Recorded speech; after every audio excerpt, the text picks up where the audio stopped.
Good morning, traders. Happy Easter to everyone. Hope you had a great weekend. I certainly did.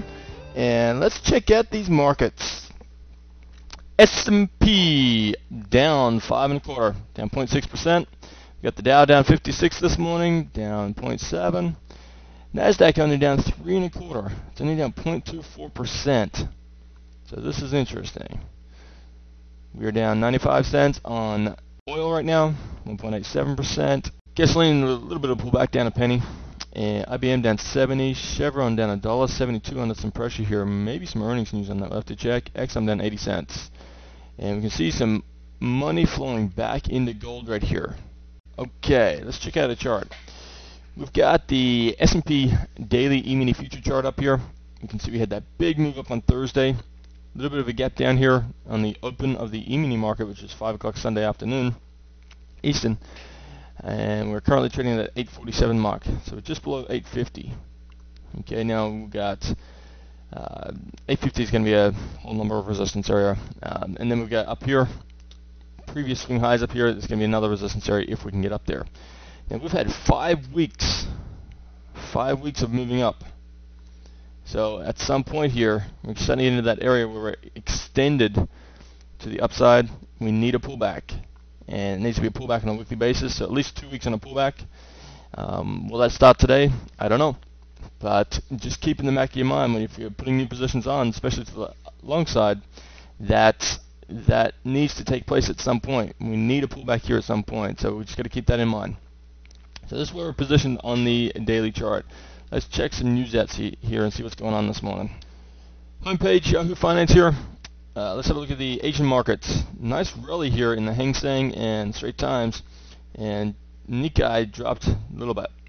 So a nice rally in the overnight there. Let's have a look at Europe. Very, very nice. Wow, DAX up 3%. Phenomenal.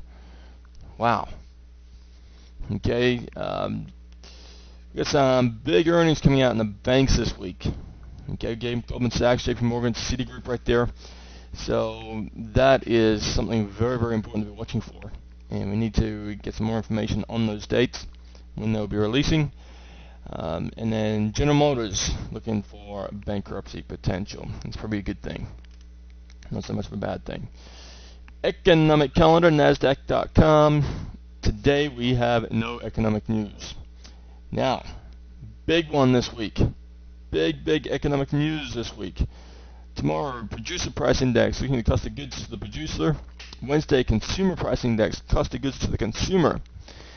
We also have retail sales. So looking at the spending power of the consumer. Do they have money? If they do, they'll be spending it. We'll see a spike in retail sales to the upside. And then we have housing starts on Thursday for real estate. So big week in economic news, action-packed week. So very, very interesting. We'll see what takes place there. On earnings whispers here, we got JP Morgan.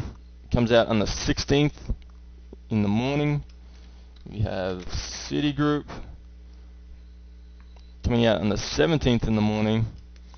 And Goldman Sachs comes out on the 14th in the morning. Tomorrow morning with Goldman Sachs coming out.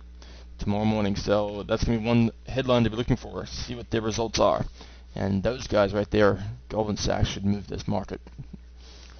So big week in news, some big earnings coming out this week, and huge week in economic news. So hang on to your hats, traders. Be very careful, hedge those positions overnight as that news hits. That will move this market. Remember, and just keep in mind, we are extended to the upside on a weekly chart. Thanks for attending freetradingvideos.com, where trading education equals trading profits. With you this afternoon for the market wrap-up.